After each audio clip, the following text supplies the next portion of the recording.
ये कहां से पहले? अच्छा ठीक है, अच्छी बात है। यो हमारे को फैन हमें पता नहीं कहां कहां पवन सिंह का टैटू बनवाया आपने शरीर पे। Thank you, thank you. लेकिन आप लोग प्यार करिए, पागलपन नहीं, खुश रहिए, हमेशा मस्त रहिए।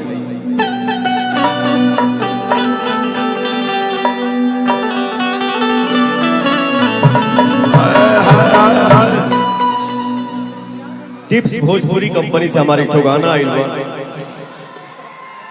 जौने गाना के आप लोग ढेर सारा प्यार देता जा।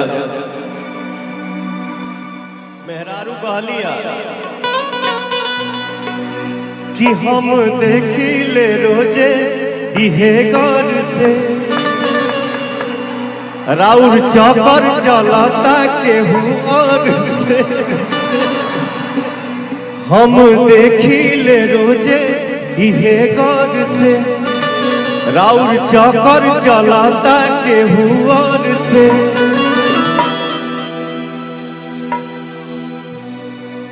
रोज करते हैं क्या सब मुझे भी पता, रोज करते हैं क्या सब मुझे है पता। आप ही बोलिए क्या ये बात सही है?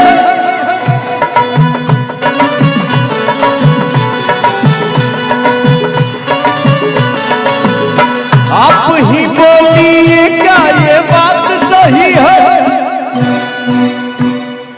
तुमसा कोई प्यारा कोई मासूम नहीं है, तुमसा कोई प्यारा कोई मासूम नहीं है। तुम जान हो मेरी तुझे मालूम नहीं है। तुमसा कोई प्यारा कोई मासूम नहीं है, तुम जान हो मेरी तुझे मालूम नहीं है।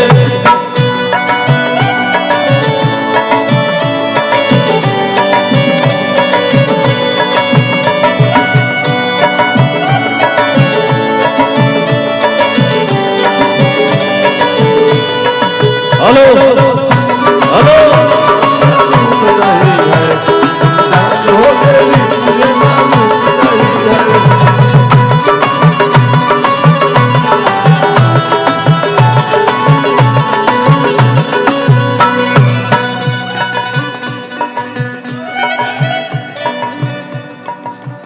और का कहलिया चला ठीक बात।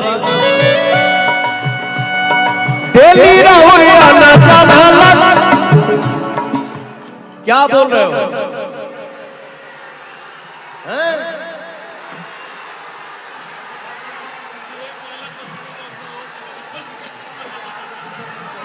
हम लोग, आप भी हैं हम भी हैं, हमेशा हंसी मजाक होगा बेटा। आज हम लोग दूसरे मंच पे हैं, थोड़ा सा संभल के बात करना है, संभल के बोलना है, संभल के गाना है। हमारे मीडिया से भैया लोग आए हुए हैं, हमने के श्रद्धांजलि सभा में बानी जा। ठीक है, हल्का फुल्का हंसी मजाक कहीं भी चलता है, उससे कोई दिक्कत नहीं, लेकिन थोड़ा सा बचा के बेटा। बाकी तो मस्ती करेंगे, गाएंगे, जहां जो गाना होगा बिल्कुल गाएंगे, लेकिन यहाँ थोड़ा संभल के, यहाँ के लिए माफी चाहता हूँ, क्षमा चाहता हूँ बाबू।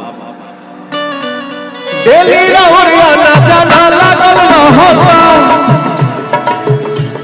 तो दिल पर हाथ धोके देखो ई का कहता।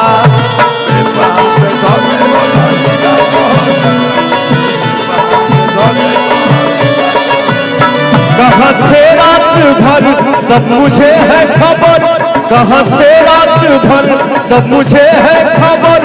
कौन है जो ये जादू चला रही है? तुमसा कोई प्यारा कोई मासूम नहीं है, तुम जान हो मेरी तुझे मालूम नहीं है। तुमसा कोई प्यारा कोई मासूम नहीं है, तुम जान हो मेरी तुझे मालूम नहीं है।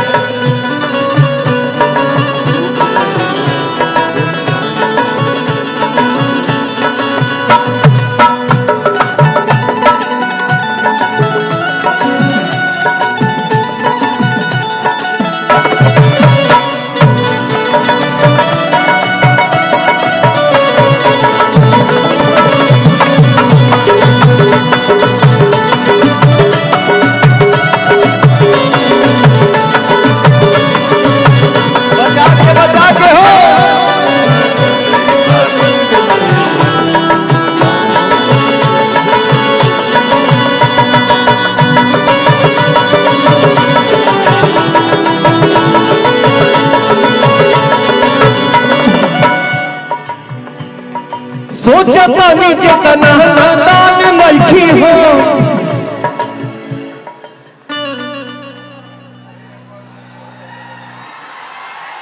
नमस्ते नमस्ते नमस्ते, क्या प्यार है, क्या उमंग है। लव यू मेरा भाई, जियो।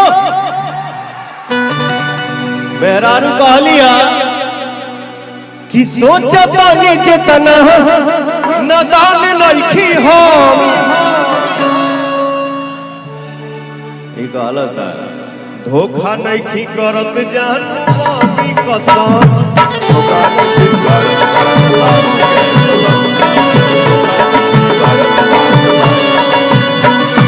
सोचा तानी जितना नादान लड़की हो।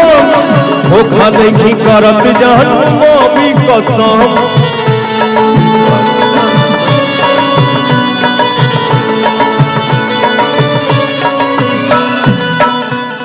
कैसे करो विश्वास रोशन हो बदमाश। कैसे करो विश्वास रोशन हो बदमाश। पवन जिसका था डर हमको बात वही है। तुमसा कोई प्यारा कोई मासूम नहीं है। तुम जान हो मेरी तुझे मालूम नहीं है। तुमसा कोई प्यारा कोई मासूम नहीं है। तुम जान हो मेरी तुझे मालूम नहीं है। तुमसा कोई प्यारा कोई मासूम नहीं है। तुम जान हो मेरी तुझे मालूम नहीं है। तुमसा कोई प्यारा कोई मासूम नहीं है। तुम जान हो मेरी तुझे मालूम नहीं है।